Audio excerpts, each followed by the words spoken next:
It's a little windy, but it's going to work. And actually, it was too windy. I should have stopped right then and there. It wasn't a bad day, but it wasn't a good day. The first launch resulted in a crash because I did not have a checklist. I did not check to see what mode it was in, and it was in manual mode. I was expecting it to be in fly-by-wire A mode, which is self-righting, and I expected it just to fly level, both in pitch and roll, away from me after I threw it, so I wasn't ready to touch the aileron sticks. Again, this was caused by having no checklist, which I've got to get that under control. So here you go. Let's look at that first failed launch.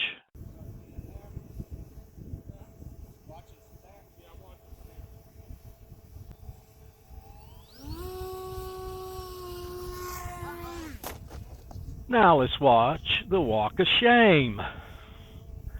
Uh, I did not expect it to be manual mode. Again, that's a checklist problem. It broke the tilt, well, actually the pan portion of the pan and tilt. It's a 3D printed part. I could have it fixed as soon as tomorrow, perhaps. You could also hear how bad the wind was. Okay, here's that same launch and crash with the pan and tilt still intact, as you see on the screen. Uh, from my point of view, I did turn on the GoPro on my hat today, even without a checklist. You can hear the wind in this too, boy.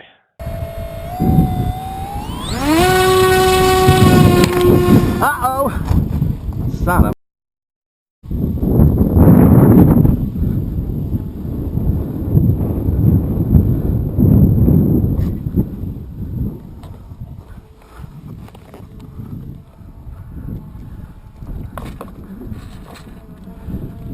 I had it set up so that the flight camera was being displayed in the monitor of the ground control station because that's where I was going to fly from rather than line of sight. Walter was going to be my visual observer and keep track of me line of sight while I paid attention to this screen to fly.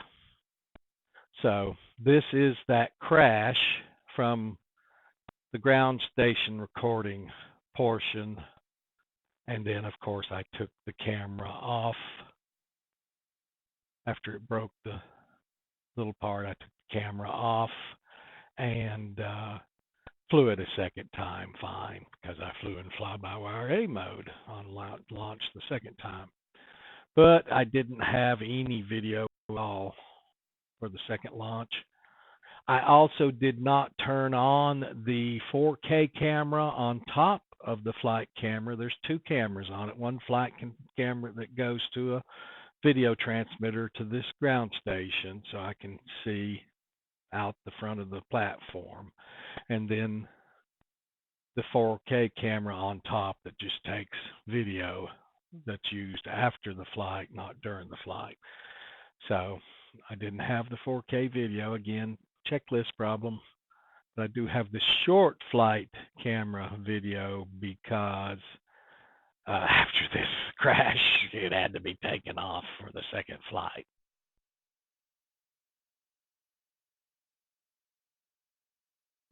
That was rather short, wasn't it?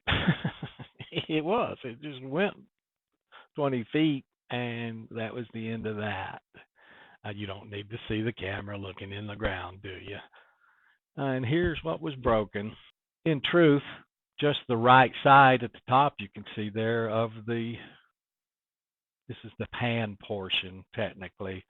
The tilt sets on top of this. The hole on the left is where one pivot point is, and the broken point on the right is where the other pivot point should be. And with that pivot point gone, the flight camera and the high definition camera comes off the top in one piece. Didn't do any more damage than that. This is that piece with the high definition camera on top for high definition videos, and then the flight camera on the bottom because we can't get it down to the ground fast enough if it was high definition to be able to fly with that camera. Can't fly with this top one. And you can see this side of the whole top assembly is fine. Even the other side where the pivot point was, it's still got the arm on the servo to make it tilt down like that. But the part that actually pans back and forth, this right side right here broke on it.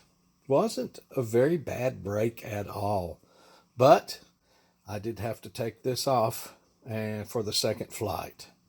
After removing the broken part and checking the platform over, the wings also came out a little bit. I had to unscrew them and tighten them up and then screw them back down.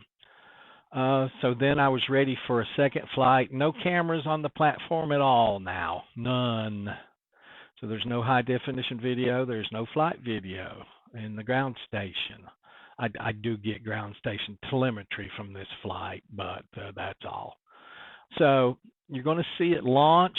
It's going to go out of view on the right, and then it's going to circle back to the left because, again, I had to launch towards those high voltage power lines again. No way around it with the direction the wind was blowing. And technically, the wind was blowing far too hard. Should not have, probably shouldn't have flown today, but you know, I wanted to.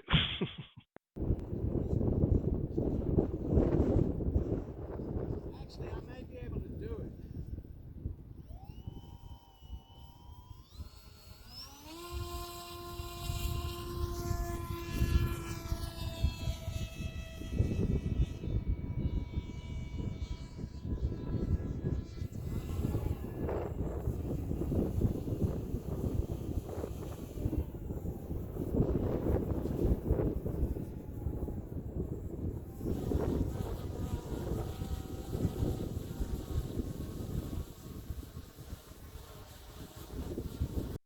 So it was actually flying over to the left of this picture. This was my cell phone set up on a tripod, taken out into the field where it would catch a wide angle view of the launches. That's all it was there for.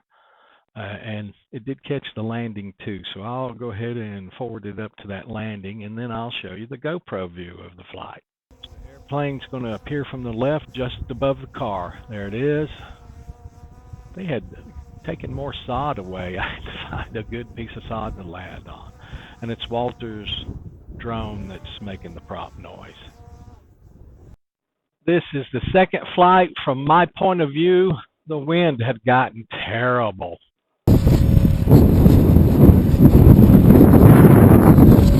Actually, I may be able to do it.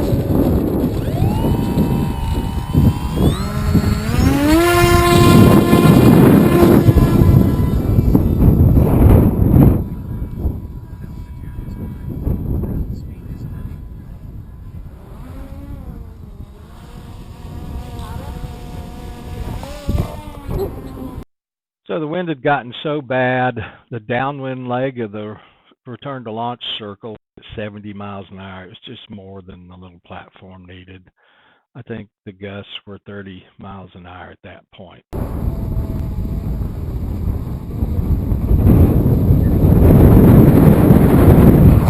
Boy, is it rocked up.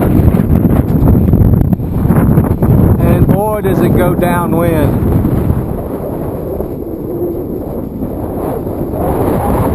Yeah, I probably need to stop this. Yeah.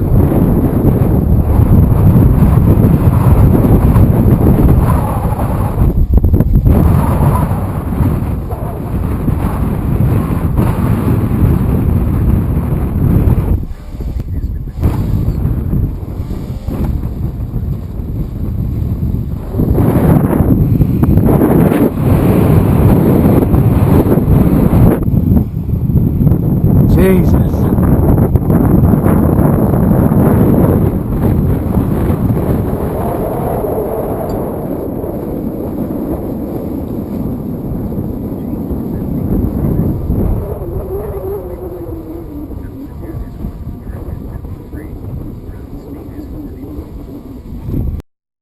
I lost it. There it is.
Heading to waypoint home, altitude is 9, ground speed is 34.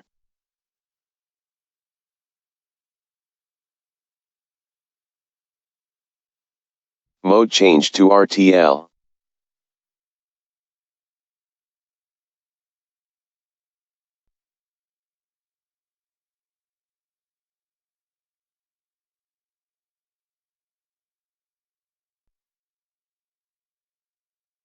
Heading to waypoint home, altitude is 135, ground speed is 31.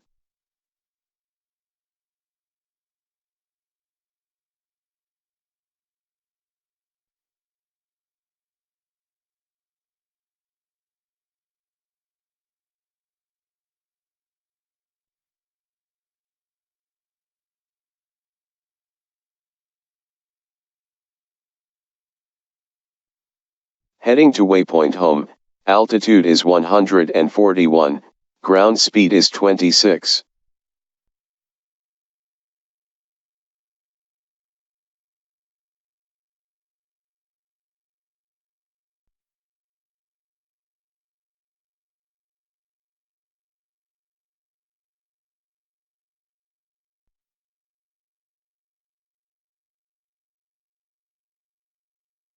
Mode change to FBWA.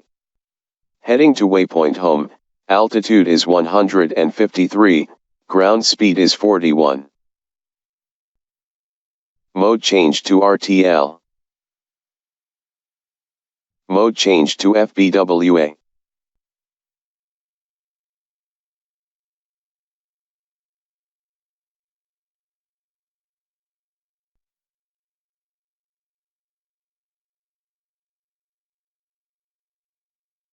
Heading to waypoint home, altitude is 175, ground speed is 51.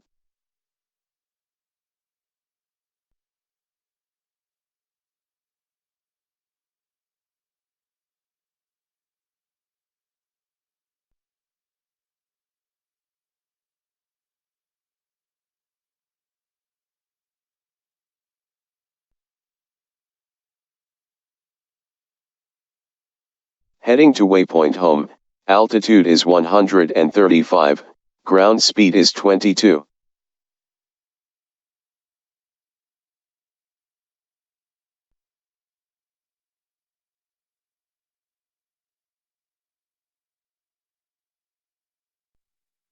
So that was the ground station telemetry data. Thank goodness for it. Without that, I wouldn't have any data to study to see what I did right and what I did wrong. So that's how today went. I may try again tomorrow. I don't know yet. Thank you, guys.